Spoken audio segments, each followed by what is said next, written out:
Are you looking for hot takes and guests yelling over top of each other? Well, you came to the wrong place. This is the final word, where we talks about sports like they used to. All opinions are welcome, but that doesn't mean you are right. Hosted by Greg Rector. Welcome in. Good evening. Welcome to the final word with myself at Greg Cowboys from Team MBS Media Draft Central and teammbsmedia.com's website, all that fun sort of stuff. And this evening I'm joined by Randall. How are you doing, Randall? I am doing great. We got good hockey on. We got some good college basketball during the day and just a good day. How about you, Greg?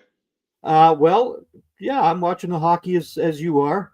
As everybody who knows me knows, I was born in the United States, but my parents are Canadian, so I do have my Maple Leaf on this evening because it is the 60th anniversary of the Maple Leaf being Canada's flag. But I'm watching Team USA beat Canada right now, which doesn't hurt my feelings at all either. So, what was it before the Maple Leaf? It was a red ensign, so it was like cool. It was the UK flag with yeah. That makes sense. But then we decided to go to the Maple Leaf. Love it. So, I love it. Yeah. And of course, watching this game tonight, we saw the fights. Saw the fights. Three fights in 9 seconds is a beautiful thing. Obviously, the Kachucks are going to start that, and the brother had to chime in. Having the brothers on the bench was a lot of fun, but they I don't know if they did it in response to the booing of the national anthem or if it was planned before. I don't know if you saw anything on that, but it sparked those fights and I loved it. Yeah. Well, Michelle Kwan came out to introduce Team USA and she was heavily booed for that. And then Georges St. Pierre comes out and introduces Team Canada. And the crowd in Montreal was nuts because Georges St. Pierre is a god up there, right? Yeah. So, and the contrast of the national anthems was stark difference. So give them a reason, and it gave them 2 reasons to make 3 fights. Yeah, I think the Kachucks might have been a little angry about the French version of "O Canada" being sung to them. I don't think they understood a word of it. So fair point. Yeah, down in Florida. But, yeah, it's been a very good game. I mean, what we got? Less than a minute left here, and it's 2-1. Team USA over Team Canada. I know that you're also a Buffalo Sabres fan. I am. It is depressing. Depressing. I feel sorry for you that you weren't alive when Richard Martin, Gilbert Perrault, and René Robert, the French Connection, were alive because, man, those guys were phenomenal. Oh, if there had been fantasy hockey going on between 72 and 79, I would have been loading on that line every year. But thank you. I'll take them. Oh, yeah, absolutely. I mean, when the Bills have a playoff drought, then the Sabres just had to roll it over. So there can only be one good team in Western New York. So hopefully they both can be good because Western New York's still a hockey town. I mean, regardless of the fact I know that it doesn't seem like it in Buffalo right now, but the moment that Buffalo starts doing well, it turns into its own hockey town. It is a hockey town. Ratings are still high in the playoffs in Western New York. Still watching it, even though it's been 12 years since we haven't even made a playoff run. So it's a hockey town with a good football team. They just need to get that team back.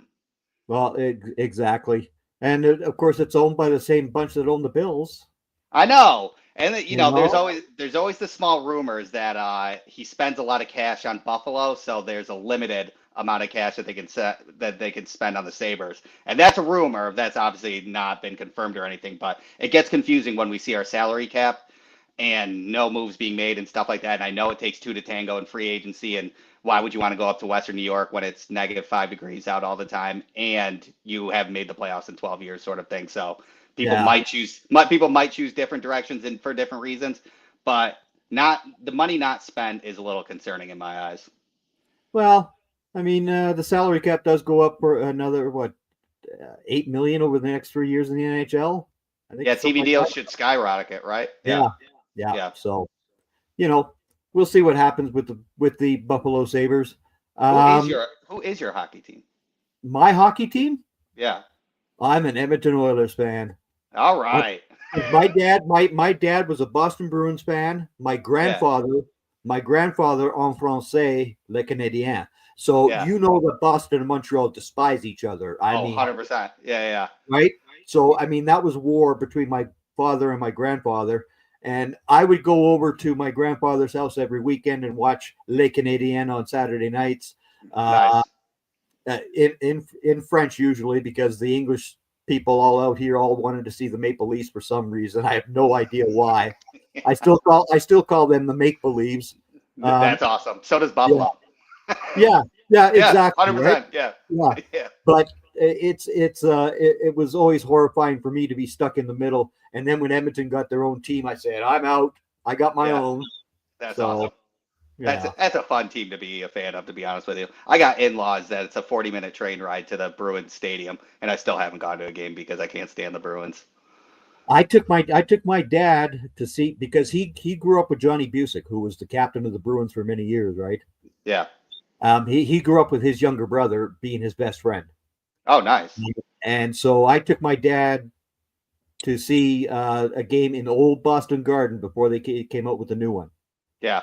and that was a great trip for Dad. Yeah, That is awesome. he had a great When trip. when you have connections like that, you can't get mad for somebody being a fan like that. That's awesome. Yeah, exactly. So we've got some discussing to do tonight of the Buffalo Bills. Um, for fans out there who are way too young and only understand the social media world, the Buffalo Bills actually did win two AFL championships in 1964 and 65. Then they lost a third one in 1966. So they do have a little bit of championship material in their background. Of Very course, true. it came before the AFL NFL merger and all that jazz, but Buffalo did win a couple of championships. Um, then of course they had this guy, this Marv Levy character, who was their head coach. And Marv Levy, by the way, is almost 100 years old. He turns 100 in August 3rd this year. So congratulations to Marv for living that long. Um, Absolutely.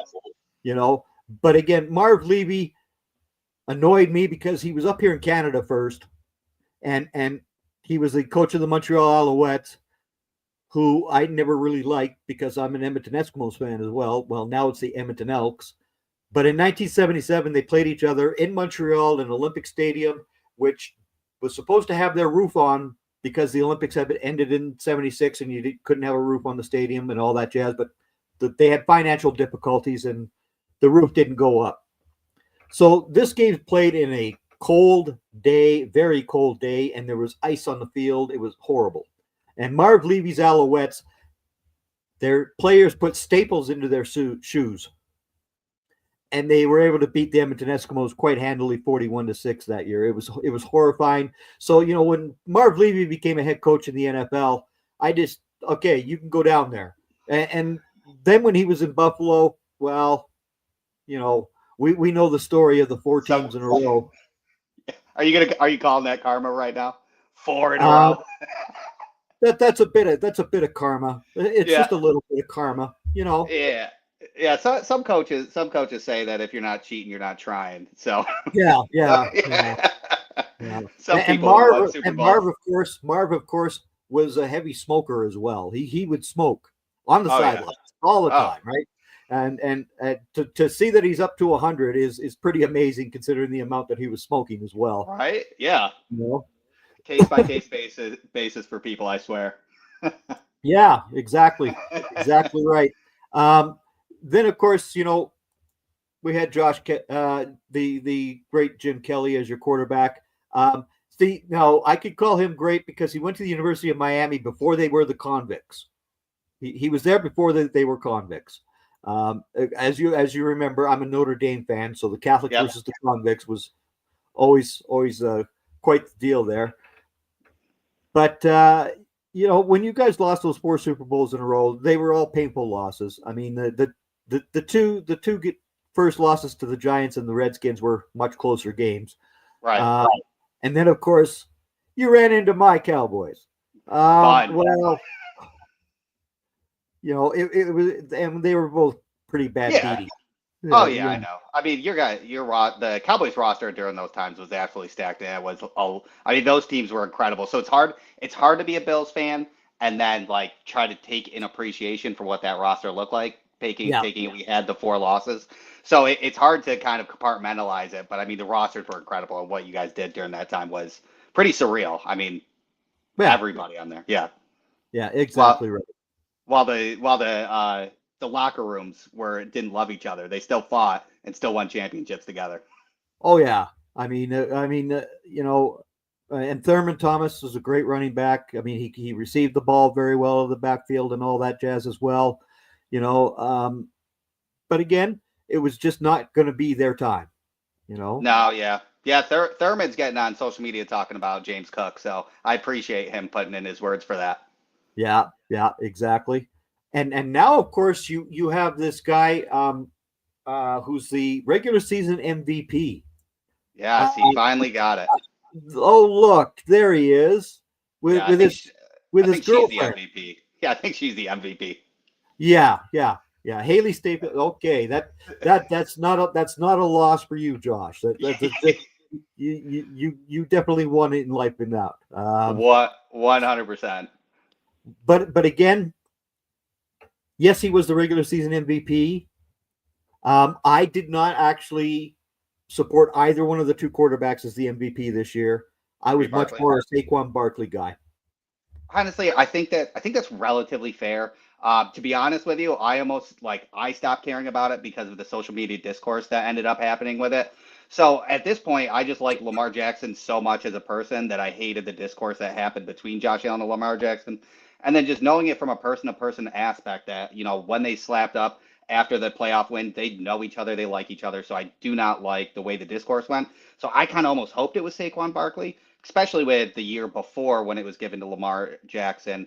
In a year that he was down as well, there was an opportunity to give it to Christian McCaffrey as well. So at one of these times, it was such a good way to build off that and give it to a running back. So then you could almost reset the parameters of the MVP race. So you could be like, okay, we've introduced a new parameter into here. So now let's revamp without everybody getting mad, because it came down to, Lamar Jackson was 15th in passing yards and I think ninth in touchdowns. This year, Josh Allen was, I think, 16th in passing yards, 11th in passing touchdowns, and each fan base was going back and forth saying, well, these are the stats here, but then Buffalo would be like, okay, well, look at last year's Lamar's, and then we would go back and forth in that aspect. So why not reset the parameters? Do something to give it a little bit of a switch and give an opportunity to open up a different meeting to MVP in the NFL. And even last year's second award for Lamar Jackson, I'm sorry, but Dak Prescott had the better season than Lamar Jackson did. But right, he ended up second.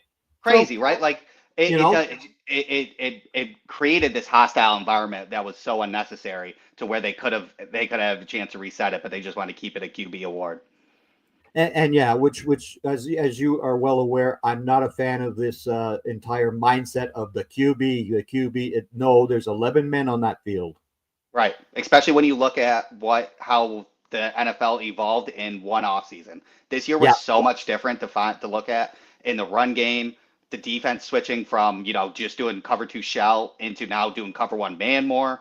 The running game using 6 offensive linemen. Ravens and Buffalo did that amongst other teams. Everything is changing. So now, Jalen Hurts has won the divisional round or the championship divisional first. It'd be championship with the Commanders with 126 passing yards.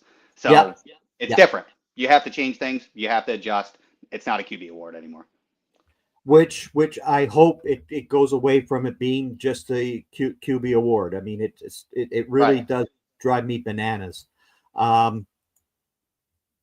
Of course, this year's playoff, I went against you guys in the round against Denver because I read a stat that Sean Payton had a 73% winning record against bald head coaches. So, okay, well, that's it.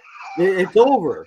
Yeah, deep dive info there. Deep dive. I deep dived on that, right? So I said, okay, well, that's it. The Bills are going to lose round 1. And then, of course, in round 2, I also said at the beginning of this year that the Kansas City Chiefs were not going to three-peat. I said there was no way that they would three-peat. Yeah. So I picked the Bills. And what happened? 32-29. The Bills lost. What Yeah. was that? So first, there was there the way I kind of see the season, for starters, I believe that the Bills overachieved. I believe that what the Buffalo Bills did was more about a mindset than it was a roster construction. Even though I don't want to take anything away from our roster, Craig Rousseau's incredible, Ed Oliver's incredible. We have Von Miller, so we can't really stress on that. He had a better year than people think. Then we have Josh Allen, that's a top 2 in the league. So it's hard to say it wasn't roster construction, but really it was everybody buying into the mindset and just agreeing with everything and going by the game plan, sticking to a game plan. But when it came down to the Kansas City Chiefs, I feel like it was like almost a weight lifted off that Eagles kind of blew them out, because it's kind of like if you were to take like a bully that just kept bullying you and bullying you and bullying you, and then somebody even kind of your size steps up to him and ends up kind of knocking him out, then that other person's looking at him like, oh, he's beatable, sort of thing. And I do feel like, even though no one's going to say it, there's a mentality going into Kansas City in that environment. And then also knowing that you were 0-4 at that point, you could see some conservative things happen in the fourth quarter. You could see the game plan being taken away. The reason that we beat the Baltimore Ravens is we did not change our game plan whatsoever. What was working was working. We went for turnovers. Turnovers happened, and we stuck to our game plan. In the fourth quarter, James Cook was cooking. Then we kind of got away from him. And I think it was getting away from him to get that passing and Josh Allen more involved, and then kind of changing up the game plan. When realistically, even though we had 4 to 6 minutes left, we should have kept running that ball and getting those explosive plays to counteract that, and we got away from that. And then those three throws that ended up going to Dalton Kincaid on that third throw just kind of was that nail in that coffin sort of thing. So I think we just, again, just kind of like skipped up a little bit because it's Kansas City, and we just got in our heads for 1 second. Yeah. That was a tough loss. That was a It very was. tough loss. I was there. It was my son's first game, so it was incredible, and he enjoyed it thoroughly. And I got a lifer as a Buffalo Bill, but it was rough in the stands, just like it was rough on TV. Yeah, Arrowhead being a visiting fan is not a fun place. Their fans are great, but boy, Yeah. they are loud. They are Oh very yeah. loud. They're very loud. And the second you Yeah, lose is when they're super kind to you, very kind. I had the yeah. best experience. So if any Kansas City Chiefs fans are watching, it was the best experience I've had in an away game, without a doubt. The fans were great. Might have been a cheat code that I had a 5-year-old with me, because you can't beat me into a 5-year-old. But once you lose, then the gloves come off, right? Once they win, then they're like, okay, now we'll just shit talk forever. Yeah. Oh yeah. I mean, they let you know when they beat you. They let you know. Exactly. You Right, know, right, right. that's for sure. I want to talk about Brandon Bean. Let's hit it. I think he's a very underrated general manager. I biasly believe that he's a top 3 GM. I don't think, I mean, he did win the award in 2020, but that was heavily, or 2021, but that was heavily prefaced on getting Josh Allen to where he was and the Stephon Diggs trade. But I do think he is a top 3. I think Howie obviously takes the number 1 spot right there, to be honest, taking it how he's developed the Eagles. But he does his things well, and he sticks to his game plan, and he has such a good relationship, which I think is the most important thing, is with your head coach. And McDermott came to Buffalo before Brandon Beane did. Then Brandon Beane came over, and that connection to them just makes that continuity of what McDermott wants and what Brandon Beane wants at the same time, makes it a little bit easier, even though he has some things to work on. The defensive line picks sometimes fail. Second round picks aren't the greatest and things along those lines. But man, when he hits day 3, I mean, his defensive backs are almost all free agents or fourth round and above, to be honest. Terrell Bernard, Matt Milano, Christian Benford, DeMar Hamlin. Um, Cole Bishop's now the second, but he was a rookie. But he knows how to find those gems in the fourth round plus, and that's huge when it comes to $750,000 salary for 4 years, right? Well, exactly right. And I think he's also done a very good job in the trade area. I mean, getting Amari Cooper this year was great. Razul Douglas at the deadline was a huge Douglas, get. yeah. Yeah, I mean he does. He's cautious. He's cautious, and that's what pauses me for what happened this year, sort of thing. He's a little bit cautious on the spending of money, and I'm curious to see how he reacts to what happened this year and what his next move is going to be because Yeah. we have 3 picks in the top 64. He could play his hand the way he normally plays it, develop and it'll come sort of thing, or he could use some of those picks that you have in the top 64 and just go gun for it in 2025 and 2026, which is personally my idea. And as the other gentleman was saying to my tweet Yeah. about this yesterday, Micah Parsons. No, no, no. I'm sorry. The Buffalo Bills are not going to get Micah Parsons because you're picking down at the bottom of the draft. I mean, Right. it's that simple. If Micah Parsons was going anywhere, it would be a Cleveland, a Chicago, the Raiders, teams with top 10 picks, and Absolutely. who would also have to give up a top 10 pick next year. You know, those are the teams that the Cowboys would move Micah Parsons for if Jerry actually woke up and considered anything. But of course, I don't think that's going to happen. You know. Right. No, I very much agree because it comes down when it comes down to Micah Parsons is the draft capital because you have to replace him in that area. And to be honest, like the salary cap is so malleable that like when the social media is talking about how can you pay CD, Dak, and Micah Parsons, well, it's relatively easy. You find that out and you do it because it's Micah Parsons. It's not, top 3 rusher in the league sort of thing. So yeah, But you when it don't comes you down to don't do it you don't do it at the end of August or the beginning of right. September. That's been the Cowboys' biggest mistake is the timing of this because then they have no money for any other free agents out there. I know And it's weird, and the you lose. problem. Yeah, I know. Week after week, you kind of lose leverage. So then that's what's happened with Dak, and that's obviously, second time around with Dak as well. So it, I obviously don't think you're going to get rid of Micah Parsons, but No. Max Crosby seems to be on the table. The way he's been talking and things along those lines. I'm curious what happens with Trey Hendrickson because it's strictly up to the owner. I know for Bengals fans that you could actually pull off Jamar, Trey, and still have Joe, but it's the ownership and the way he works his contracts and stuff like that. It'll be interesting. They just do not spend money They don't. on their players, and Joe Burrow was obviously the largest deal they've ever done. They just don't spend money the same way other NFL teams do, and neither do the Cowboys anymore. The Cowboys are 30th in the league on the actual cash spent, right? I mean, it's Yeah. you know, Yeah. 100%. it's crazy. Yeah, I'm curious.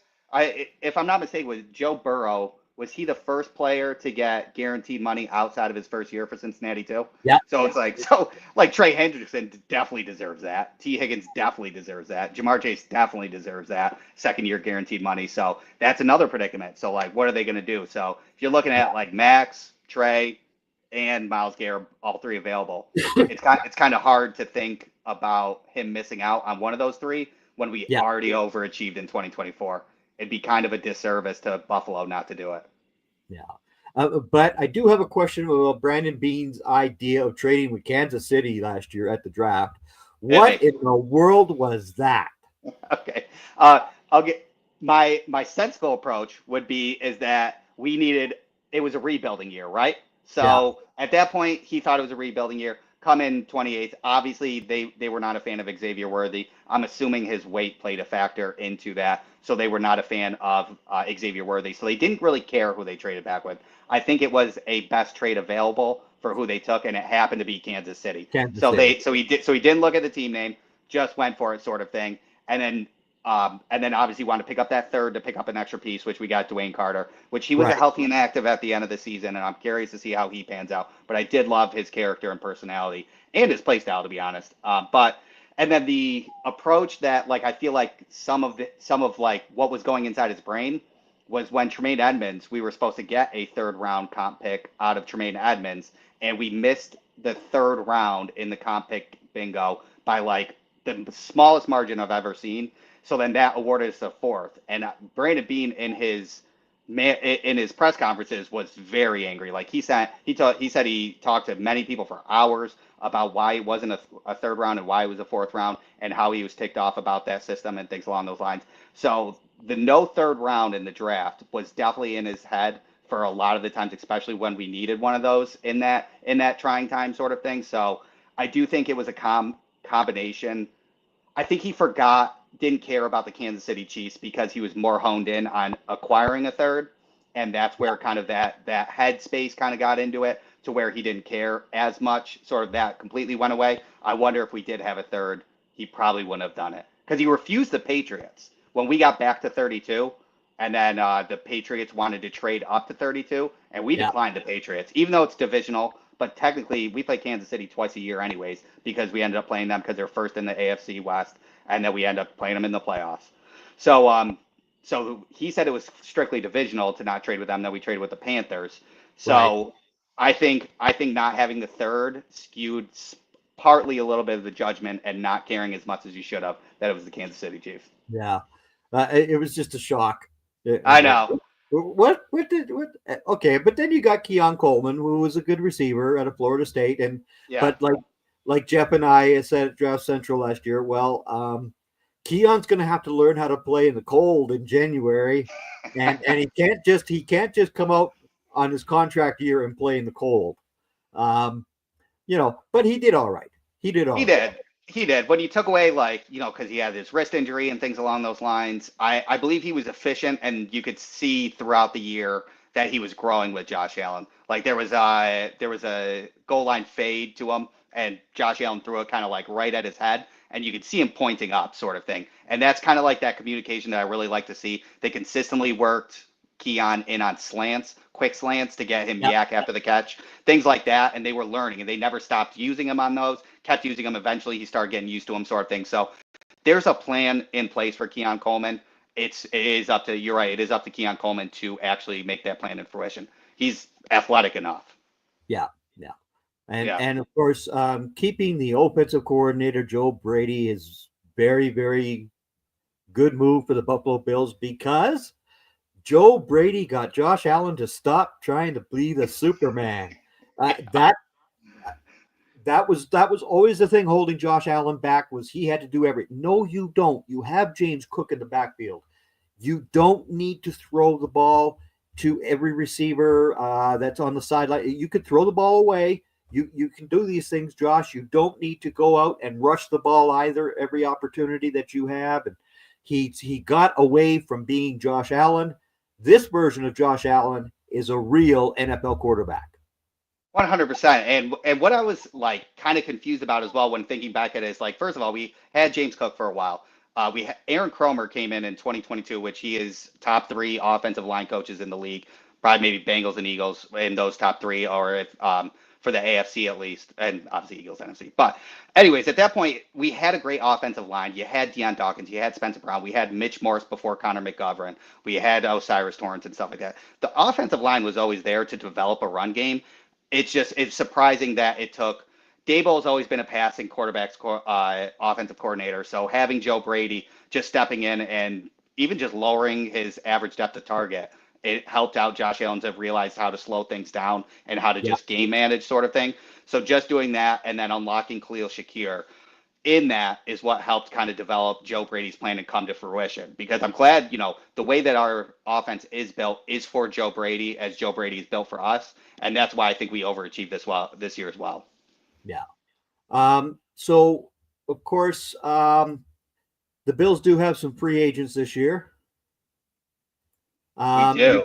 you've got um, Ty Johnson, who also was a very good running back for you guys this year. Yeah. Um, Amari Cooper, Mac Hollins, two very good receivers. Unfortunately, you've now lost Tommy Doyle to a career-ending injury. Yeah. Thank you, He Tommy. Yeah, he was going to be a UFA as well for you guys. Yeah. Quentin Jefferson and Austin Johnson, the two defensive tackles.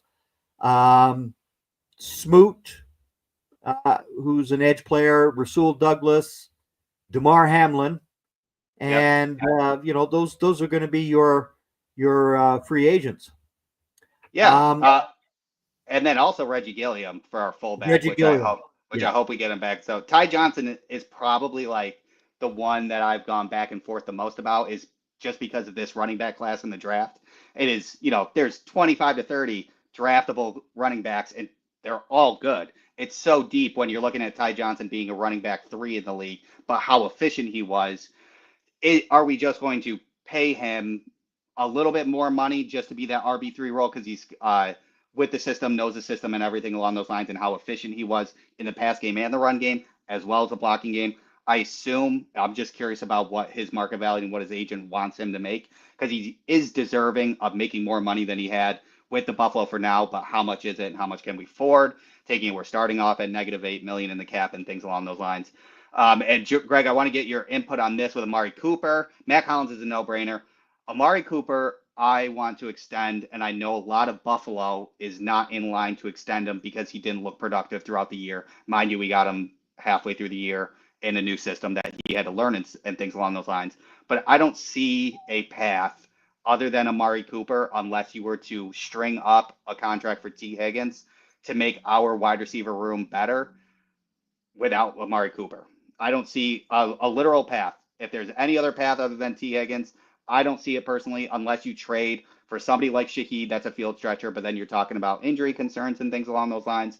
But even a wide receiver in the draft won't have people gravitate like they do to Amari Cooper. No. Amari Cooper is polished. He will have a good offseason. I just personally don't see any path to where our wide receiver room or even pass catching room gets any better if we lose Amari Cooper. I tend to agree with you on that.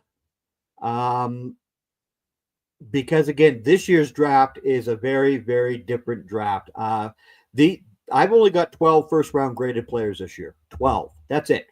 That's awesome. Because I mean, like the average is like 15 to 16, right? I love that you're lower than that because I think that's fair. It's a volatile first round draft, and it's interesting to see what's going to happen out of it because you're right. I mean, it's crazy. You have 12 first round grades and what, 4 blue chip? Okay.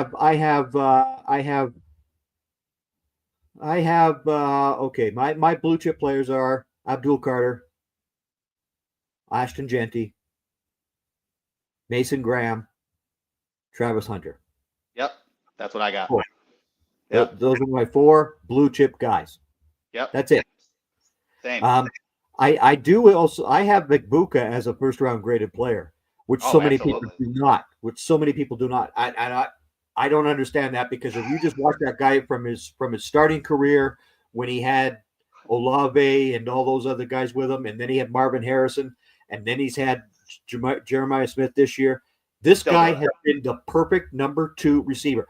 Just think about this, kids. You don't always need to have a wide receiver 1 in the first round. No. Exactly.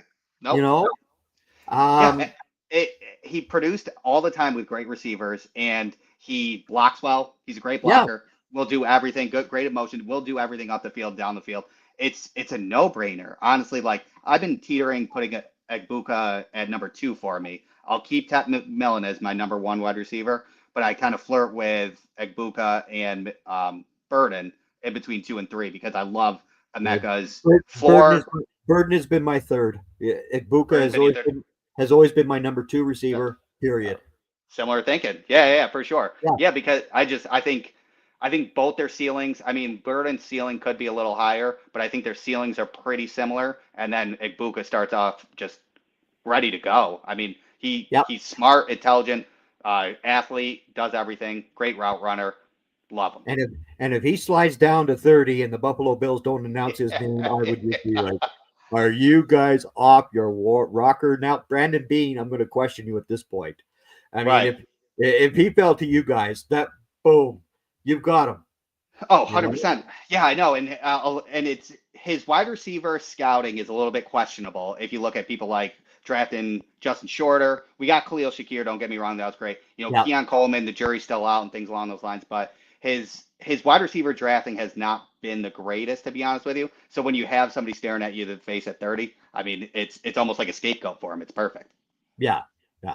But again, this year,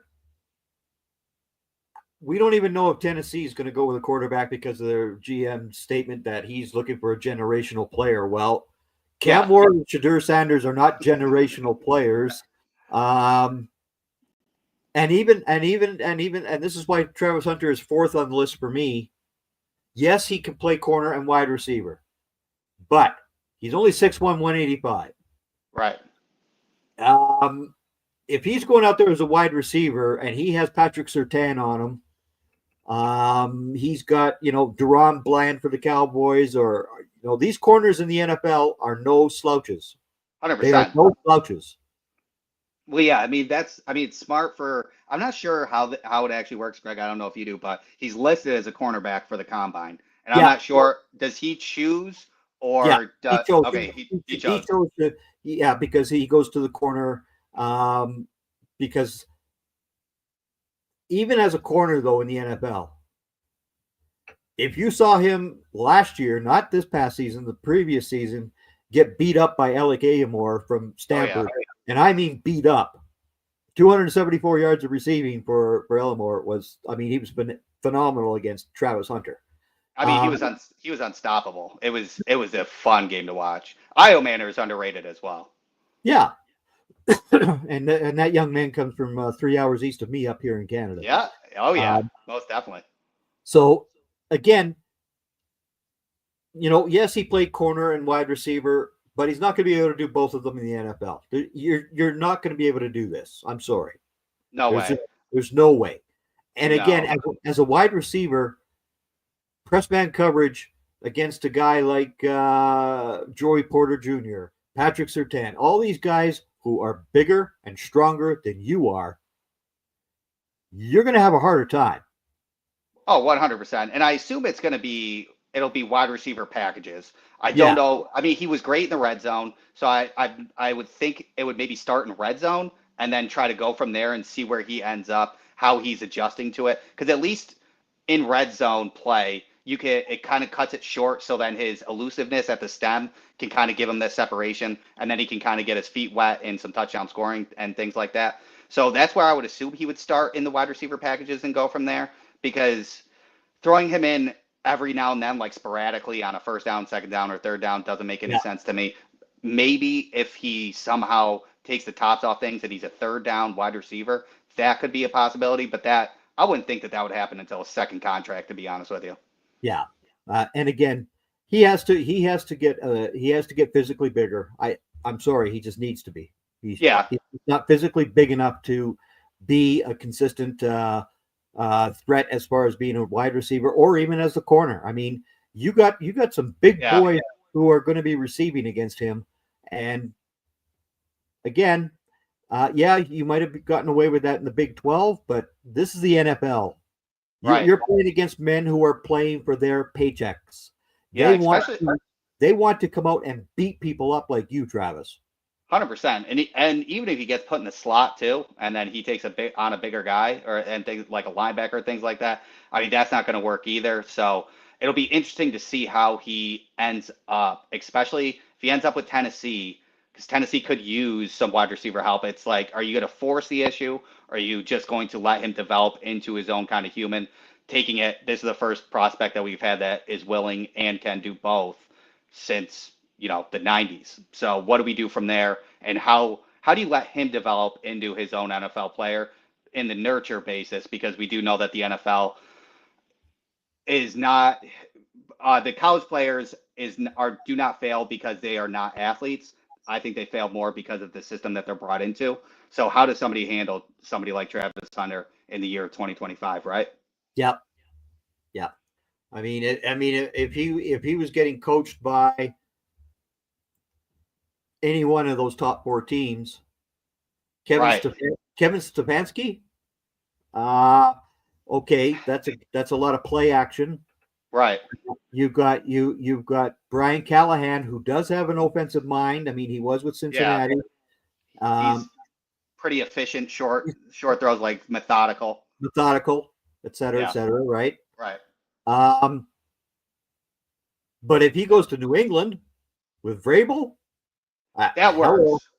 That works. Yeah, that works well. Yeah, that works for sure. I think that out of the top four, that is the best opportunity for him, especially because then with Drake May and Travis Hunter would work as well, and then that could actually open up his wide receiver.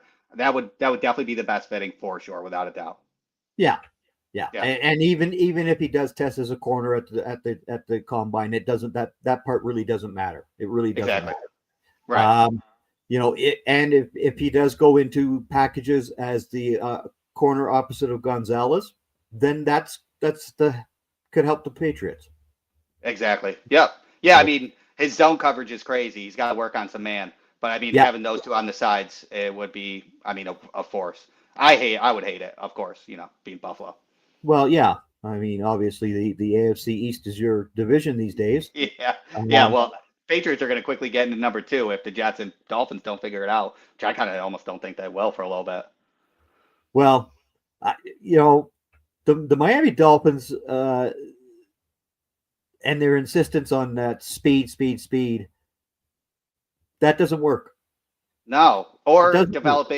developing the interior offensive line and having a stout offensive line for Yeah, speedy wide receiver running backs that you drafted. Achan is a great running back, and he's not yeah. being used to what he needs to be. So he Well, McDaniel, they have gotten rid of Mostert. yeah, they released him for the 3 million saving, so that makes sense.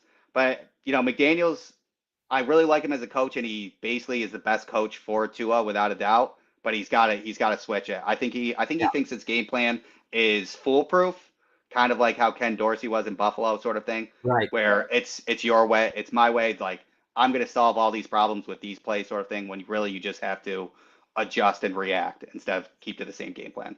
Yeah, and again, we'll see what happens with the Patriots and their offensive coordinator. Um, then of course you have the just end the season. Yeah. Uh, the New York the New Jersey Jets, I should say. Um, I like Aaron Glenn's fire. I hope that he actually does well. I really do like what he did in Detroit, especially with doing it with all those injuries and things along oh those lines. He was drafted by New York and things along those lines. So yeah, it was very like I'm not sure if it was fully intentional or if he was like that person exactly for the job. But if him being drafted by the Jets was a prerequisite for it that helped him get the job, I think it's a great idea for New York to have that because if you have somebody that actually cares about the organization in its entirety and that you were drafted by, that actually helps you care more and put more time and work into it. So I believe that having a homegrown body as your head coach actually does do much more numbers than I would expect, especially for New York Jets. yeah. And again, they've got a very good defense. Yeah, Their offense just was terrible under Aaron Rodgers, and I've never been a huge Aaron Rodgers guy. Ever since he yeah, came out in 2004, and he pulled a stunt because I was left in the green room in the San Francisco Giants. They didn't draft me number one. And, yeah. I don't care, I you know. know. But again, it's going to be an interesting draft this year because It will again, be. there are many good players in this draft, but they're not first round grades. And this is what I try to get people to understand. A first round grade is a player who has a grade over 90. That's it. Right. Those are your guys who have the over the 90 point grades, um, who are going to be impactful players day one. Right. Absolutely. And I mean, as we said, the consensus is, you're looking at you have 12. A lot of people have like 14 to 16 sort of thing. So that back half, it's like, does everybody go the route of just going for BPA and mixed with needs, or do you start seeing a bunch of trades? Because I would Yeah, think that on the latter is that people start trading out for teams again in those top 33 to 38 sort of thing, folks that want to develop more, kind of like how Houston was able to get Will Anderson and CJ Stroud. Like, how can we get two studs in the building to start developing in a rebuild sort of thing? Cleveland yeah. might want to do that sort of. I'm not sure what capital Cleveland is. New England could definitely want to do it and things along those lines. Taking it, they could take second in the AFC East. So I would think, to be honest with you, that trades start blowing up right around 20 to 2023, and then we'll just start see people start moving. See, now I did a mock draft last week where I took the Cowboys right out of the first round, so I don't have to hear any Ashton Genty Yeah. argument and Yeah. all that other bad stuff that goes on in Dallas. Um, Yeah. so I got them to I got the Patriots to take the 12th pick, and they gave us their second round and the third round pick, Yeah. and next season second and third. There you go. Yeah. right? So I mean, that's pretty much what the Cowboys want to do, to be honest with you. You got to stack up that capital. exactly, right? So Yeah. and then at 38, I took Hampton, the running Yes. back out of North Carolina. I'm fine with that. There he is. And at 44, I took the wide receiver from Stanford. I Nice, got him. Manor. Yeah. Yeah. I've Yeah. got my running back. I've got my second wide receiver. I'm good. Exactly. And that's the whole conversation of the first round grades is that you Yep. don't know where people are falling. And that's a realistic approach because Omarion Hampton's my running back too. I love him. Oh yeah, He's tall. He runs hard. He's good in the pass game. He's all that you want. So honestly, when it comes to the Ashton Genty, I love Ashton Genty. oh yeah, The Cowboys need more than that sort of thing. So yeah. waiting to the second and third in a super deep class is a smart route to go.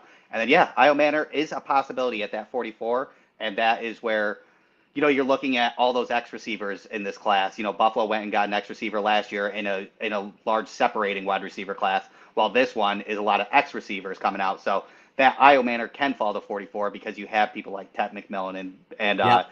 Jaden Higgins, and 6'4" guys are all over the place. So where do they end up is more random than I could ever think of, to be honest. Yeah, I mean, and this is going to be an insane draft because of that. Right. You know, and even all those other teams that are picking around you guys. It's going to be interesting this year. Real interesting draft. I mean, Kansas City picking at 31 should probably take the best offensive lineman that they could find right there, sort of thing, and start developing that way. But everybody else is pretty wide open, so it'll be interesting to see. Obviously, for Buffalo, I'm looking at Kenneth Grant at 30 if he's available, Derek Harmon or Alfred Collins. I mean, we need that interior pressure. You guys need the DT, right? We need the DT bad, sort of thing. Yeah, so what other team needs DDs though? Yeah, I know exactly. Oh yeah, the Cowboys. Yeah, you gotta replace Mozzie Smith, right? Is that your goal at that point? Well, Mozzie's still going to be there for another. Well, yeah, in the depth chart. Yeah. And if they lose also Odigizua in this free agency, they're dead. Yeah, but because they have no three technique. They have no three techniques. Right. Yeah. I mean, you can looking at defensive tackles too. You could have upwards of 16 in the top 100. To be honest with you, with the talent that's raised, and people are coming out of the woodworks too. Like Jamari Caldwell's making his ascension, which he's a fantastic interior defensive lineman and things along those lines, and the versatility as well is crazy. When you look at Shamar Stewart, Walter Nolan, a lot of these guys are playing 0 tech to 5 tech, and it's honestly a lot of fun to watch. Yeah, exactly. Right. So again, this draft is going to be a very interesting draft this year. So do you think the Bills do go to DT in the first round? As long as we keep all our picks, no. No, unfortunately not. Because Brandon Beane values edge far more than defensive tackle, to be honest with you. He, went and got Vaughn. Greg Rousseau was a risk that he took because it was during the COVID year. So he bet on the edges production, and Greg Rousseau, who had 17 and a half sacks in his last year at Miami, 6'7", super long guy sort of thing. So that's kind of his prototypical that he likes to see. Vaughn is kind of on his way out. We save like $17 million if we cut him post June 1. We save $8 million roughly if we cut him pre June 1st, sort of thing. So I would think that he would be out. So the way Brandon Beane drafts, I would assume that we would actually end up going edge based on, unless his board gets kind of knocked around, and then goes defensive tackle in the second round, and then hopefully wide receiver or cornerback. But the way his trends, I just think that he'll go edge, but I wouldn't be surprised if we went defensive tackle because it is more of a need. Okay. All right. In terms of running backs this year, 2011 had 29 running backs drafted. 2017 had 30 running backs drafted. That's crazy. This year, I think we could see 35 to 38. That's how 100%. Many there are. So many running backs this year. It's not even funny. It's not even funny. No, it's just and there are teams who need 2 running backs. Right. So where they take them is going to be a key thing here, because Again, the Cowboys don't have a 4th-round pick again this year. Geez, like Jerry and Steven gave away a 4th-round pick this year for Jonathan Mingo. Really? That is right. I I forgot could that have. that was this year's fourth. I could have picked up Mingo for a 6th-round pick, guys. You You know, could have got him for a 2027 6th-round pick. yeah, but again, Jerry and Steven aren't the smartest of guys anyway. But Yeah, but I mean, um, it is the class to do it though, which is incredible. I mean, it's hard to make like a top 25 running back draft class list because you just start moving people up and down constantly. Because down. after Genty, the parity's crazy. Like you can't yell at anybody who has Caleb Johnson as their number 2, or Omari Hampton as their number 2, or even Devin Neal as their number 2, sort of thing. Like you're not. There's so much parity from 2 to 25 that nobody's right. Oh, and Travion Henderson and Travion Judkins, Henderson, both from Quinton Ohio Judkins. State. Right, exactly. Okay, which one do you want that's better? Yeah. Because Judkins is a bigger guy. He's still got enough speed. He's not the 100%. down. He's not down the field type speed that Henderson has. But if you want a guy who can pass block, either one of them Right. are very good at it. Oh, 100%. So there's so many good things to see in the running back class this year that it's actually frightening. It is frightening. 100%. Yeah. If Sean Payton wants his Alvin Kamara, try and sneak Travion Henderson in the second. If he's even there. If he's there, that's what I mean. Yeah. If he's there, Payton, that's your guy. Yeah. It's going to be a very interesting draft in that terms. And again, the DT class is deep as well. They're Exactly. very deep, right? I've got more love for the guards and centers this year than I do the offensive tackles. Absolutely. Especially because some tackles are going to be willing to move to guard and stuff like that. And the Senior Bowl showed that as well, which was great. Senior Bowl had a good outing for the offensive line. I like that they rebounded and shown what they truly had, because I feel like they were getting a little bit too much hate coming through into the end of the season. Some of it rightfully so, but some of it not so much. Yeah. But again, the one position that is the weirdest to try and get somebody who can play in the NFL now, the linebackers. Right. Because we don't see 3 linebackers on the field in college football anymore. Right. I mean, and in the NFL, you're playing a lot of nickel as well. So, I mean, Buffalo plays a lot of nickel, barely use them as well. So, and then even like the weight distribution is weird. You have your 6'4" guys, then you have your 6'1", 230 sort of thing. So, like, how do you operate? Who do you choose? What system do you run? So, really, I think drafting linebackers comes down to your system and when you need it and how you need it, sort of thing. Well, Leofau got drafted by the Cowboys last year in the 3rd round. Yeah. And everybody was going, he can't play linebacker in the NFL. I said, did you not see him play at the Shrine Bowl? Did you not? Right. Because he played differently than he did at Notre Dame. Yeah. He was used much more in coverage at the Shrine Bowl and things like that. And he was phenomenal. And the Cowboys coaches loved him. They just loved him. 100%. Because he was also the green dot guy. Yeah. And exactly.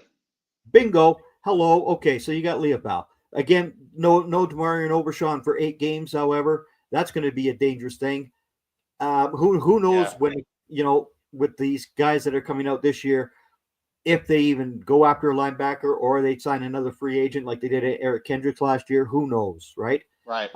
And this is the whole thing, too. This whole free agent class is going to be a key to how this draft develops as well. It's going to be an interesting time. It is, yeah. I mean, the safety market is good. The cornerback market's decent when it comes to free agency. The interior defensive linemen's not great. The wide receivers aren't great either, sort of thing. So it's almost some of the deficiencies in free agencies have the efficiencies in the draft and vice versa and stuff along those lines. So it will work out. And yeah, free agency is going to go nuts, especially with some quarterbacks available as well. Like, where does Kirk end up? Well, who knows? Who knows? Like that affects a lot of what, like, these quarterbacks, because again, do you out of your 12, quarterback is not a 1st round grade? No. Right, exactly. So at that point, what are we talking about with? Are you going to Yeah. see what Kirk wants to do, sort of thing, and then maybe wait till 2026, where the QB class is going to be relatively insane, or are you going to try and push and try to get these quarterbacks this year? You even have the New York Giants, whose head coach has said Drew Lock played really good quarterback for us. Yeah. But which he did though. He did. I know he did. We're laughing at the Giants because they're the Giants, but Right. the midgets, the New Jersey midgets, whichever Right. you want to refer to them as. But again, Perfect. Drew Lock, he was getting the ball in the league neighbors very nicely. Yeah. So do you need to have a Shedeur Sanders or a Cam Ward this year? Maybe you decide to take Travis Hunter and you have Malik Neighbors and Travis Hunter as your wide receivers. You know? Yeah, absolutely. I mean, I think what the issue is that basically you have to think that if Drew Lock is your starting quarterback for 2025, is that John Mara is probably going to let him go in 2026, because assumingly, I don't think that they would really get them to the playoffs in 2025, especially with their defensive backs not great at all, sort of thing, unless somehow they make their defensive back room much better in the offseason to combat that. But basically, Dable and Joe Shane are 1.5 feet out unless they can make the playoffs next year or show some huge promise to it. So running Drew Lock is probably not even the right approach for them unless they understand that, they're out 2026 anyways. But again, you add another receiver like a Hunter to your offense. Right. And we can actually throw the football decently again this year. Now, if they don't understand how to increase their running game, however, they're still going to be in trouble, But again, these teams all have decisions to make. I mean, we've got Justin Fields and Russell Wilson both available. Kirk Cousins. That other clown from the just end the season. That guy, he's available. Aaron Charles Rodgers. Oh yeah. Thank you. Yeah. I don't know why that skipped my head. Yeah, thank you. Yeah. Well, I mean, where I don't care where he ends up. I'm with you on it. I was never really a big Rodgers fan either. So wherever he ends up, hopefully he just retires the year after, to be honest. And now Seattle's talking about moving Geno Smith as well. Oh, really? I thought they came out. I thought they came out and said that they could win a championship with Geno Smith. Is that not? That's what I heard. But now I'm hearing that there's talk about moving Smith, DK Metcalf, and Tyler Lockett out of there. It's like, huh? Their number one problem was offensive line. Geno Smith did what he could, and he did it well. Geno Smith was far from the problem. Exactly. It was their interior offensive line just giving them nothing. Yeah. So again, and this is the other issue that we all see with every team last year. They were all taking offensive tackles all the way through that draft. 100%. Kansas City Chiefs didn't. They didn't. No, they didn't do that. And this year, there just isn't the talent that was there last year for offensive tackles. There just isn't. 100%, especially when you start looking into who's going to take a tackle before 31, sort of thing, because there's good tackles like Ursary and people along those lines. But I would assume if you're looking for a tackle, and especially with 15 first-round grades, if you're in that 16 to 25, you take a tackle. And how many are left at 31? And then where's that depth beyond the second round? Yep. Yeah. It's rough. Again, I'm not mad about it. The offensive guards are much deeper this year, as far as I'm concerned. Absolutely. And even those guards, there could be some of those guys moved into being centers. Yep. Oh yeah, absolutely. Yeah, it'll be fun to see where like Willie Lampkin ends up, right? 5'10" bowling ball. He might play fullback. We'll see what happens, but the versatility was shown great at the Senior Bowl as well. Gray's Abel basically made himself extra money just because he was like, I'll take all snaps. I'll take snap at center, left guard, right guard. Where do you want me? And he did it. Did it well, and then earned himself large stock. I've heard 6 teams have already moved him into the center position for their draft board. Perfect. And that's all he did. He didn't take that many snaps at center, but hey, I know. The guy obviously can play the position. I mean, like last year when the Cowboys got Cooper Beebe, he had never played center in his life. He didn't touch a snap until the OTAs. And okay. But he worked out pretty darn well. Yeah, absolutely. You know, again, you just don't know everything there is to know about these players. And this is something that I got into an argument with a guy a couple of years ago about Trevor Linderbaum. Okay, yeah. Trevor Linderbaum can play any style of offensive line you need him to play. Absolutely. Just because Iowa had their own set, it doesn't mean these guys can't be coached up and they can play 100%. something else. You know. Yep. Uh, Absolutely. And it does. It comes down to that offensive line coach. That's why I've always said if there was a lifetime contract for a coach that I could give, it'd be Aaron Cromer for Buffalo, is because what he did with Connor McGovern, even though he did play center at Penn State, but then he played guard in Dallas the whole entire time, yep. and moving him over made his transition way better than I expected, especially because Mitch Morse was a powerhouse in there. And we have our depth goes 8 or 9 deep for offensive linemen. We're using 6 offensive linemen in our system. So it is. It's all about coaching when it comes to offensive line and making sure that they can get that through. The Bills actually have the 3rd best offensive line in the league. Yeah. Yep. Behind, and it's Aaron Cromer. Behind Philadelphia and Detroit. Yep. So I love it. You guys are set offensive line wise. Yeah, we just extended Spencer Brown, so our right tackle, and Deion Dawkins at the same time. So our tackles are locked up. Deion Dawkins is arguably the best left tackle in the league, to be honest. Spencer Brown is young, 6'7", 10.00 RAS guy, so I love him.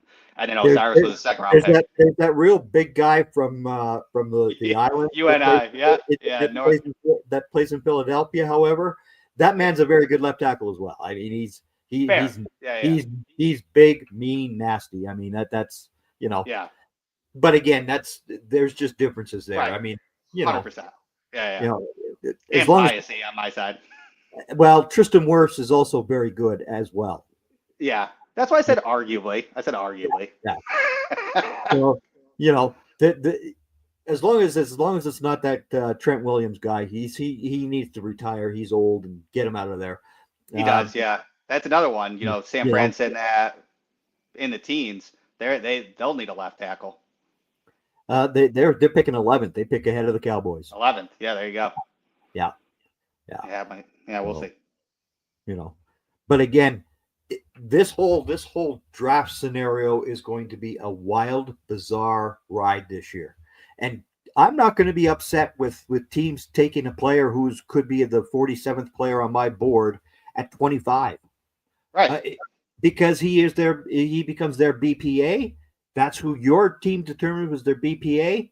Go for it then. Right, and there's a.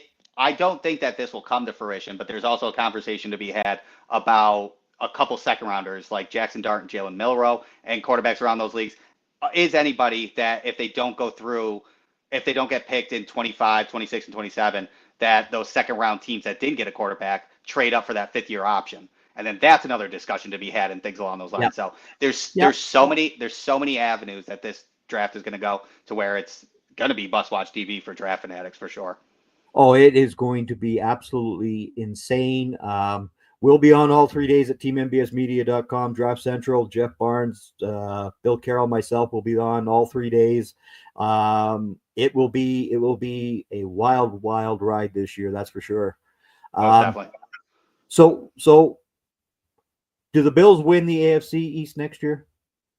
Bills win the AFC East next year. Yes, we are. Yeah. Well, my avenue is pay your players and trade for a big guy sort of thing and make it happen. I don't want to wait around. I think we gun for it 2025 and 2026, see if we can get it done. If not, then I'm not going to hold Brandon Beane accountable. I'm going to say, hey, you went for it sort of thing.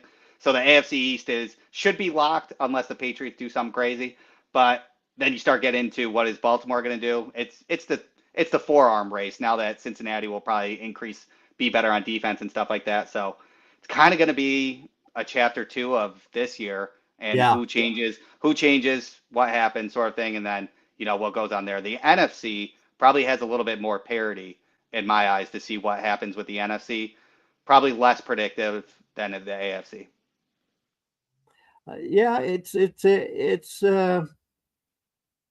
I still have Philadelphia and Detroit as the top 2 teams in the NFC. next year. For sure. We'll see. I hope that the coordinators in Detroit do well, so then they don't take a step back sort of thing, because that's always an unfortunate. Philadelphia doesn't have a problem with that sort of thing. It's a possibility. I mean, there's an avenue, Greg, that you guys make it to the playoffs. You're not that bad sort of thing. I would be interested to see how an offensive lineman and getting your running game back bestows upon your team to at least start flirting with the wild card round. Unfortunately, Stephen Jones has no idea how the salary cap really works. He has no idea, and old Jerry doesn't understand it either. Because if they did, they would have already had CeeDee Lamb, Dak Prescott's contract restructured already. And then you Fair. get Micah Parsons signed immediately, and you have Yep. $75 million of money to spend. Yeah. And then you get a real left tackle, because Guyton was not a left tackle. He played left I tackle. know. He played left tackle at TCU for a few games. He was the Yeah. right tackle at Yeah. Oklahoma. Yep. And yes, please get rid of Terrence Steele. Goodbye. Put Guyton over 100%. tackle and get rid of Terrence Steele, and then I've got an offensive line I can be happy with.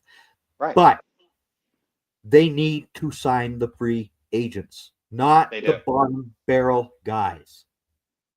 That's the key. And until Stephen and Jerry realize that the annual yacht trip is not a smart thing to be doing, Yeah. I don't see that happening. And like I said, if they even traded out of that first round this year,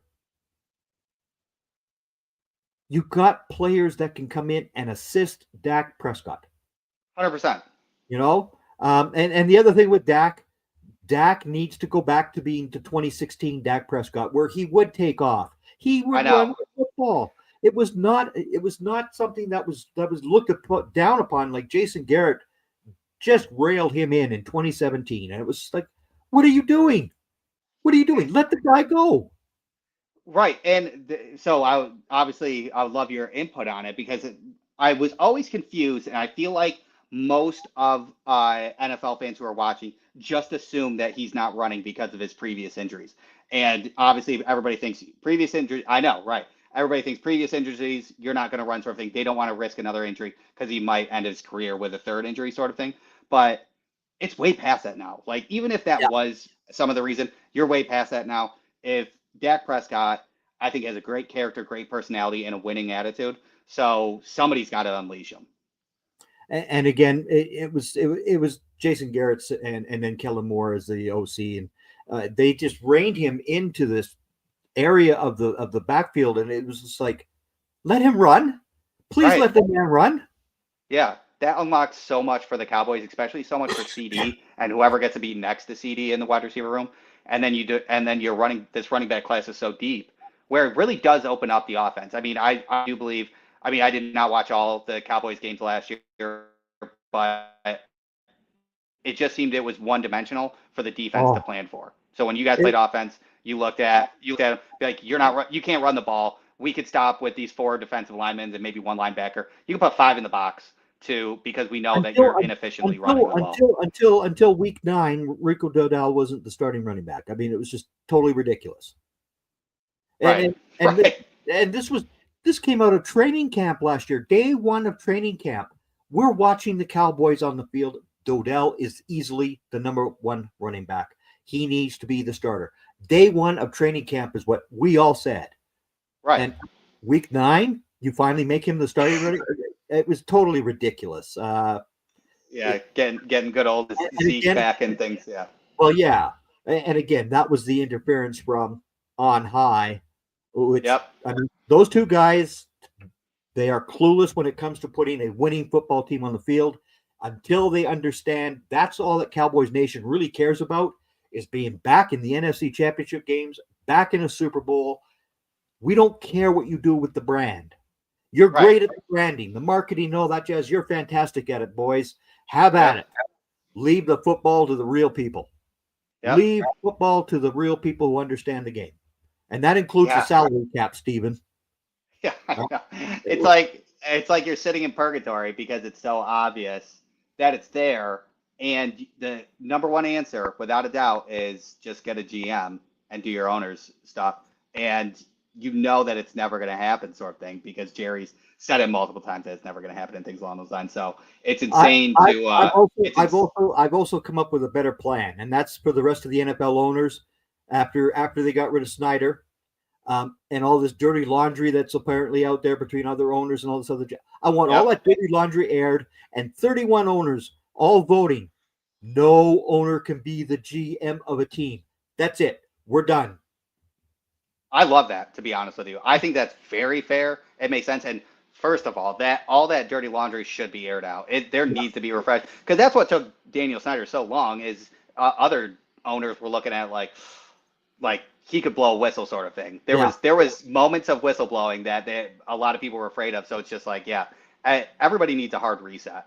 Everybody needs a hard reset. Absolutely. You know, Terry Pagula is also not shy from that, as well, as he's had some quotes out there. Yeah, and Kim Pagula also has her own controversies out there as well. Which for the most part I find just absolute silliness, but you see it. Right. You know, again, the Pagulas have done a good job in getting the new stadium to be built. It's going to be open in 2026. Yes, the taxpayers are on the hook for, a fair chunk of it, but I live in Arkansas. Yeah, you're no longer having to pay for it. But I mean, when it comes down to that, like my buddies have season tickets. I know a lot of people season ticket stuff, and they're like, oh, Pagula this. And I'm like, it's not Pagula. It is the way that our capitalistic world works at this point. Is he's not the first person to use PSLs for tickets to gain money to build stadiums and things along those lines.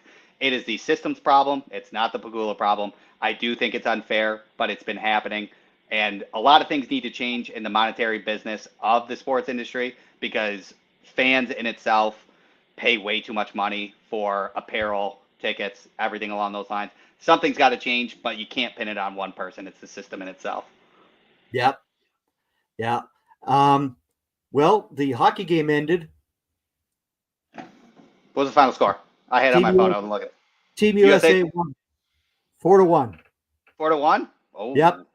So now I'm going to be a happy camper, even though I do live up here, because our sports media up here drives me nuts about hockey and Canada always being number one and all this other BS. No, the rest of the world has improved in the game. It's just like being a Cowboys fan. I get the fact that we went to 14 NFC Championship games in the first 36 years of the Cowboys. Mm-hmm. Now we haven't been back once. Right. I can handle losing. But what I can't handle is not competing the right way. That's the thing that 100%. Pees me off about the Joneses, is they don't compete the same way that you see Howie Roseman doing. Right. If you don't have self-awareness, then you don't get anything done at that point. Exactly. Right. And again, it's the same idea with the hockey media up in this country. I bet you they're going to have they're all going to be calling for a conference now. We need Wayne and Mario to come back and help Team Canada be better, because of course they've only been fifth place in the junior tournament the last 2 years as well, right? So that's over on TSN. These guys are up here on Sportsnet. They'll be panicking because the pros got beat tonight. You know what? The rest of the world is better at this game than people think. Yeah, and it's the same way with football. When Sidney Brown, a 17th Canadian to win a Super Bowl ring. I'll bet you how many people actually know that there have been 17 Canadians who have won a Super Bowl ring? Yeah. I couldn't even put 0. I'd go with 0 at that point. Yeah. We're too self-indulgent in America. or even Team Canada's basketball team who yeah, for real. They have SGA, they're loaded. And they are going to be something to compete with in Los Angeles at the Olympics, kids, because you don't have LeBron and Stephen and KD anymore. You guys are going to have to be facing a younger group of players, and Team Canada has already been there. They're going to have Zach. They're going to have Zach Edey, who's 7'4" as center. They could have Olivier Rioux, who's 7'10", who's playing at the University of Florida. They could put him out there. Okay, I mean, guess what? America, you're not going to run the world of basketball. I know, and that's where NFL needs to get their self-awareness too, because I mean, ratings are subpar this year and things along those lines. And it is because realistically, if you took a USA versus an international All-Star team, right? USA All-Star versus International All-Star would blow them out. The amount of people like Jokic, all the Canadians, Wemby and everything along those lines. I mean, it's not unheard of to think that, since the international all-stars are destroying the NBA, beating down the NBA, is that the ratings are a little bit down because having somebody with LeBron on, being 40 and being one of the greatest, Steph Curry, like we need a new era of USA basketball to come in. Well, you also need players to understand that when the NBA first came into prominence was 79-80 because of Magic and Larry Bird. Right. Before that, trust me, because I was the guy staying up late to watch Kareem Abdul-Jabbar games, and I mean late. Yeah. 11:30 at night, we would get the pre-recorded games on at 11:30 at night. That's awesome. Okay, so the NBA, yes, you're much more financially successful than you were back then, and all that other jazz, but to think that you're going to dominate the game, you're going to be in a sad state of affairs. Boom. Like the year before when they had the Euro Championships there and the USA got blown out by Germany. Oh yeah, that was bad. Hello. Yep. Oh, so now we need LeBron and KD and Steph and okay, we need those guys. Yeah. Okay, who's going to be the next guy? Right. I mean, it's figuring out, and it's the development in the league, sort of in America, sort of thing. What the leagues is, a lot of kids get missed out because they can't afford training camps and stuff like that. And you got to revamp the system to make sure that you're doing your service to your homegrown USA players the right way. For sure. I hope the NIL keeps more kids in college and just one and done for the NBA. 100%. Like that would work as well. Like all these things are what can make players better for longevity and for elite status. It's just developing and growing. Yeah, because I mean, everybody talks about this kid that goes to that Puke U place. Yes, you heard me right. This Cooper Flag. Cooper Flag, yeah. He's supposed to be the next great player and all that. Okay, but one and done. Right. One and done. How many of these one and done guys really come into this league and dominate it? I don't see that many. No. No, there's not. So, I mean, there isn't. Yeah, and yeah, I mean, Cooper Flag is supposed to be generational, so we'll see how that pans out, sort of thing. But I mean, I'm trying to think this year's throughout the college, other than Cooper Flag, who's shining at that moment, and really Cooper Flag's got the light on him, and that's about it. Well, so who else?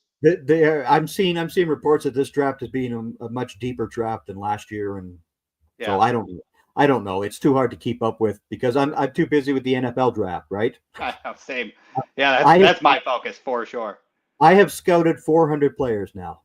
Oh man, good for you. I'm at 200, and we still got 2 months, so I got 260 days to catch up to you. That's not gonna happen. You got some ways to go. You got some ways to go there.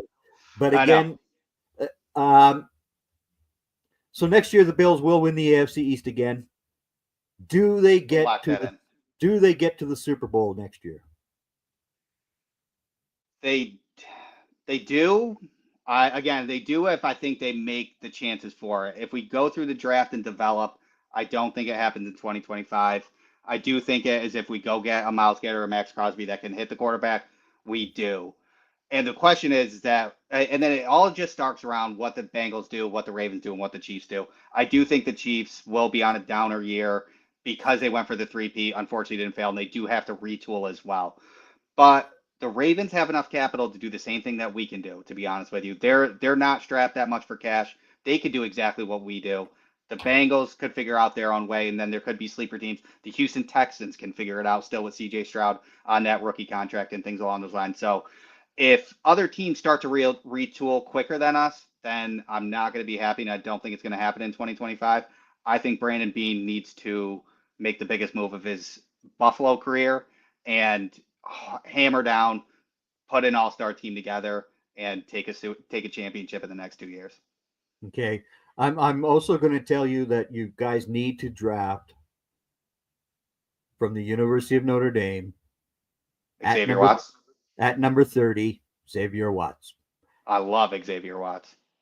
That man has been phenomenal. 12 interceptions in 2 seasons, and that's the only 2 seasons he's ever played defense, kids. I know. He's Insane. only played defense two Wide years. receiver. Yeah. Yeah. I really think the Buffalo Bills need Xavier Watts.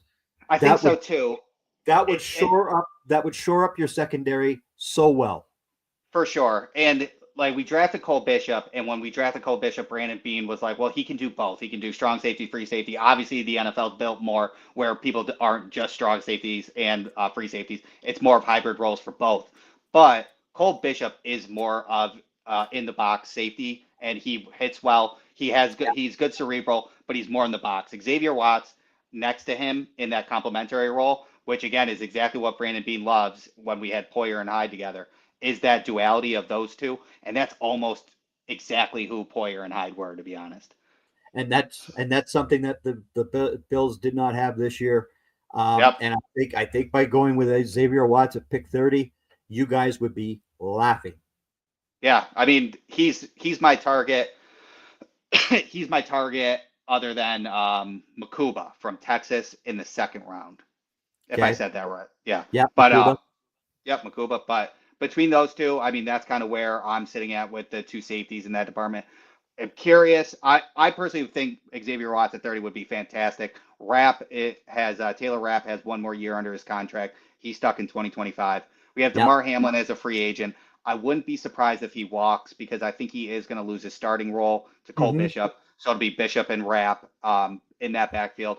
And then DeMar Hamlin probably wants a starting role. And I think that's very fair. I think we would offer him like a $4.5 million a year if he wanted to be on this team. But I think he's going to look for a starting role because he kind of got that full starting year this year, and maybe try and go somewhere on with that starting role. But if he doesn't, maybe try and get a backup role in Pittsburgh because he's talked about for about 2 years wanting to play in Pittsburgh, Pittsburgh in Pittsburgh sort of thing. So I think that's very fair for him. Man, you've been through so much. Do what you want, sort of thing. Yeah. And even our Micah Parsons has spoken about playing for Mike Tomlin. He likes Mike Tomlin. So, okay, well, you want to be there? Go ahead. You go away, whatever. Right. But again, that's because of his podcasting stuff and his actual lack of leadership and actually being there for OTAs and things like that. No, if you want to be the leader of this team, you need to be there 24/7. That's right. How you lead is by example. It's not by the word of mouth. It's by being there. That's how you lead. I agree. I know. There's so many things that Micah Parsons does well. And if he had that leadership role for that defense, I think it'd be a much different story. Well, vocally. Yeah. Instead of just going out right. and talking about yourself on the podcast, it's I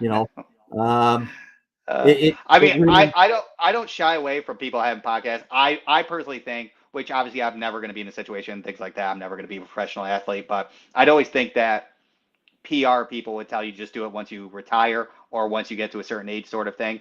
But it's incredible to see his podcast and like, he's kind of just doing it because his name. Like a lot of the things he says is not football intuitive, and it's surprising. When he said last year that he's seen everything in the NFL, I just went, "Oh my Lord!" Oh no! You didn't say this. You didn't just say that, did you? Yep, I played it back. I've seen everything there is to see in the NFL. No, you haven't. Like, what does that even mean? Yeah. And if you've seen everything, Micah, you would know how to actually stop the run. Right. Exactly. Which is there's so many holes in that line. Yeah. But again, I mean that's all part and parcel of being with the Cowboys. Oh yes, you got to be part of the brand and all that. It just drives me bananas. 100%. I agree with you. And like I said, I said last week when Bill and I did the Super Bowl show, we did the Super Bowl 1 through 58.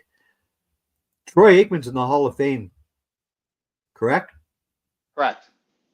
He threw 165 touchdown passes in his career, yet he's in the Hall of Fame. 165? Yeah. Why is he in the Hall of Fame? Because he was a smart quarterback. He didn't need to throw the ball 85 yards and all this other BS. Right. They ran the football. They had Johnson and Smith. They ran the football down your throat. They wore you down. Michael Irvin would get himself wide open, and Aikman was efficient enough to find him. And even Alvin Harper. 94 yard postseason pass, the longest postseason passing touchdown in the NFL, belongs to the Cowboys. I'm sorry, but it does, and it was Troy Aikman. Huh? People don't think they don't think about these things though. No, that's the 2025 recipe. To be honest with you, that's what we're going to be looking at, and that's what I love is the way the game's that is evolving. Tight ends being dual guys instead of pass catching. Offensive line matters. Defensive trenches matter. Like that's football. That's what I love about it. So I love the air raid was fun, but this is the style of football that's real football. Oh, exactly. I mean that's something that I've been after in the Team MBS chat room for a long time, is to get these guys to stop talking about the quarterback. No, this is about the 11 men who are on the field. That's what matters. There was Dave Damashek, I believe is his name, right? He had a podcast, and he was talking about it. That was incredible. And one of the things that I loved that he said was, he was like, a lot of the not casual, but a lot of people that just watch games just to watch them sort of thing and things along those lines are finding this year a little boring. But it's a little bit because, how the run game's evolved, how offensive line trenches and stuff like that looks a little bit more like a rugby match, but also coaching comes down to it too. Yeah. And what are you going to do? What are you going to celebrate? Great call, offensive coordinator sort of thing. But the true football that's what it is. It's developing and making sure that all 11 guys do their job, all play by play. And it comes down to the final score. Yes, I'm an old guy. I'm now 60 years old and all this jazz. But I grew up in the era where it was the middle linebackers versus the running backs. That was football. That was what you watched. You watched Jim Brown versus Dick Butkus, and that was war. It was just and that's what football is supposed to be. It's a physical sport. The electric company in the early 70s for the Bills. Yeah. Exactly. And running that guy who who's now gone and all that jazz, but that was football. Yep. I agree. We're back. Absolutely. So I'm glad to see that the running backs are back because it's necessary. The wide receivers, I don't have any use for them at all because I played safety up here in Canada, right? I got no use for wide receivers. You're all a bunch of whiners and criers. I want the football. Yeah. Whatever. Yeah. But guess what? Jalen Hurts just won a Super Bowl with what? How many passing yards? Not that many. Not that many, yeah. I think his Super Bowl was the most, and it was at 230. 230. Yeah. 230. And the rest were 126, 166, I think were the other ones. Insane. Yep. So, the days of the 400-yard passing games, I'm glad they're over and done with. I really am. For sure. Because it's back to a battle. Right, exactly. And I know that, since we talked a little bit about Buffalo today, everybody's in the Stark of James Cook when he posted on Instagram saying $15 million a year. And to be honest, I've sat there and I'm like, well, what's he worth, 10 to 12 sort of thing. And really it's semantics when it comes down to it. Is annual average salary is all semantics. So if James Cook wants $15 million, you can give him $15 million hidden in a $35 million contract. You give him a big signing bonus, and you let him play the rest of the year for $4 million. And then it's $15 million a year. That's right. Yeah. Don't get caught up in that number. Don't get caught up in that number. Just look at what the guaranteed money is in the year. It's like everybody in Dallas saying, "Well, we owe Dak Prescott $89 million this year." No, we don't. No. You take that number down to $53 million. And there's your money for your next year's draft class and everything else. That's all fine and dandy. You do the same thing with CeeDee Lamb. You do the same thing with Micah Parsons. And again, you've got $75 million to spend. Jerry and Steven, do this right, please. But of course, I'm barking up the wrong tree Right. there. But, you know, Right. Then you spread that out, and the salary cap in 2028 is what, like 330 million, like chump change from 2024. well, exactly. I mean, the Eagles have 163 million dollars coming out of their dead cap Right. money in 2029. Yep. Well, by 2029, how high is the salary cap going to be? It's going to be huge. Like You know, it because just percentages go down. Percentages yeah, go down. you know. So, Yep. so and why Steven worries about that is just beyond me. It just goes just off the deep end. But I feel that for you, Greg. I feel that. well, I appreciate that. So, how do the Razorbacks look for next year? Razorbacks look better. I believe that at least with Taylor Green in his second year and trying to develop as an actual passer, because Boise State didn't really do him any favors over there and things along those lines, I think it will be good. Losing Landon Jackson, Jaquindon Jackson, Andrew Armstrong, Isaac Tesla is kind of rough. We did get a good speedy guy out of Texas State. We got a really good safety. We got a freshman offensive tackle from Oregon that I believe is 6'8", 360. I think he moves well too. I do believe that the way that Sam Pittman, which finally it comes down to the road where Sam Pittman came from Georgia as an offensive line coach, I do think that this is the year that he will have his best offensive line, which will help him in his head coaching status, as well as how he develops Taylor Green and everything along those lines. We do kind of breed running backs. You know, we had Raheem Sanders before here. He's entering the draft this year. We have Jaquindon Jackson going in the draft. So I'm not worried about what our running back room is going to be. I think it's just going to be dynamite with a better offensive line and helping Taylor Green. You know, we do a rip and run sort of thing, play action. Either we're going to toss a go route or Taylor Green's going to run or he's going to hand it off sort of thing. So that's our style of offense. And I think it's going to work better with our offensive line. We still have ways to go. So I have no expectations other than a bowl game this year. But I do think that with our recruiting class coming in 2025 and our recruiting class coming better in 2026 and having signing Nico's brother, which I believe will play in 2026. 26, I right? think I do think that we're trending in the right direction. And I'm going to hold my breath when I say that, but I do think that we're trending in the right direction. Well, I know there's one loss coming your way.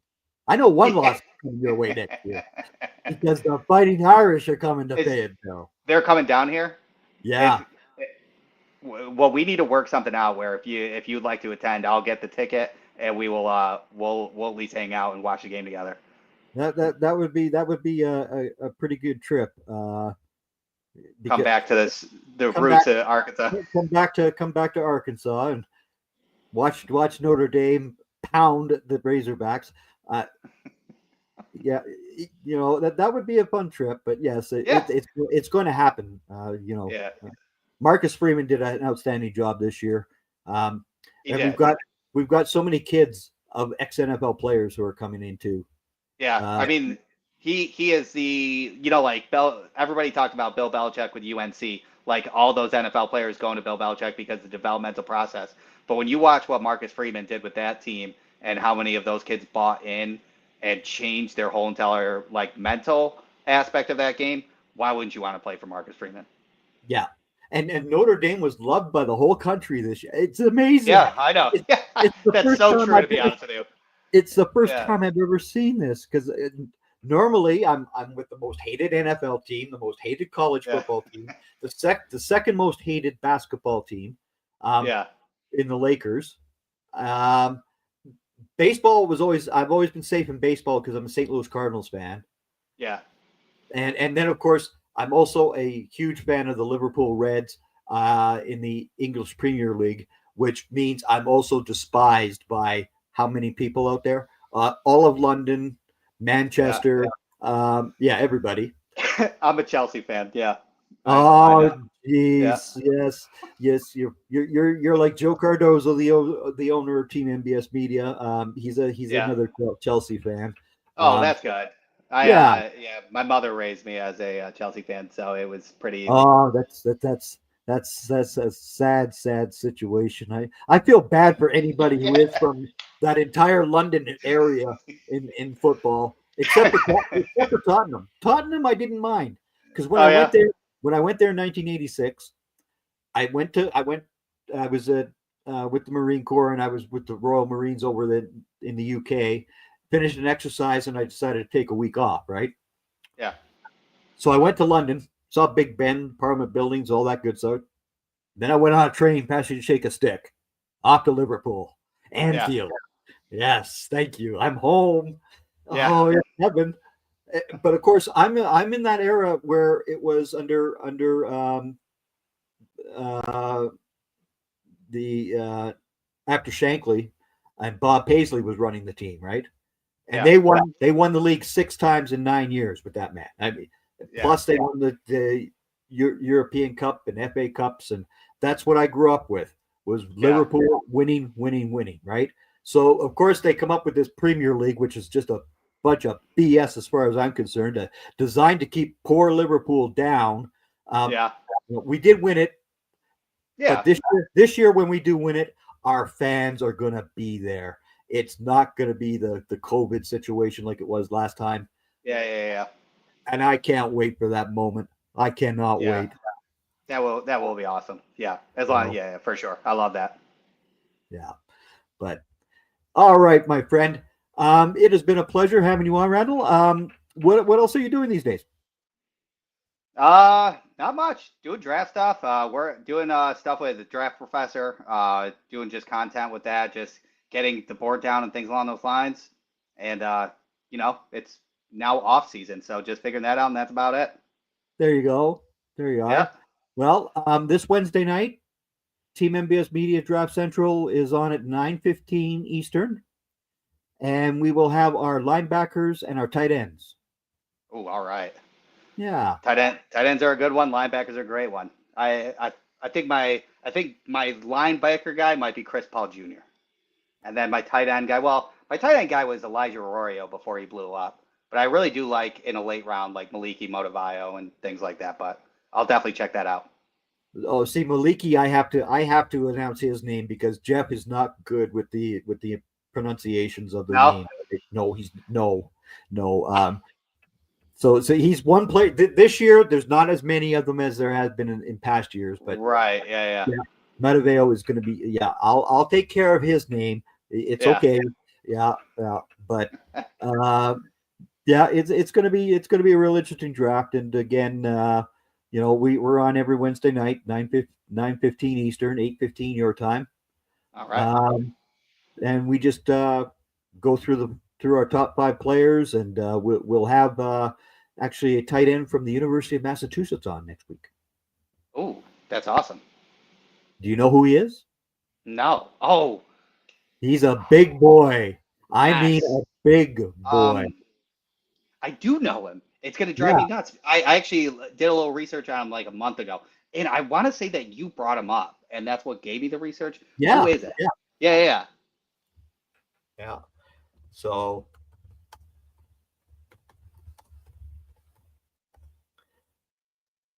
I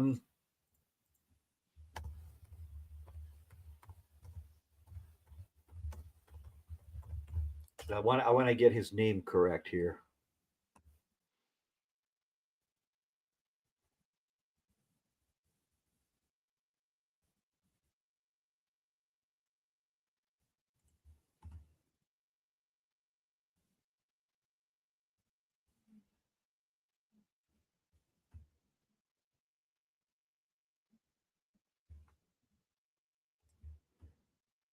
Oh, bum. Is it Mazzotti? Yeah, that's who it is. Dominic Mazzotti? Yeah. And he's a Nice. big man. He's a 6 big foot. Yeah. Oh yeah, he is. Yeah. So he will be our guest. Yeah. All right, sweet. I will check that out for sure. That's exciting. Yeah. Well, I want to thank you for joining me here on the Final Word tonight. Thank you for having me. I appreciate you as always. Yeah. And we'll be in touch and all that good sort of stuff. So to everybody else, celebrate the fact that Johnny Lawrence won Cobra Kai. Daniel LaRusso is still going to be he's going to be a sensei still, but he takes his lower role now, which is the way it should have been all time. Johnny Lawrence is the king of Cobra Kai. So yes, I'm a happy man. Small things. Small things. I love it. Exactly. Yeah. Exactly. All right. So that's it for the final word tonight. Everybody, take care. Thank you so much.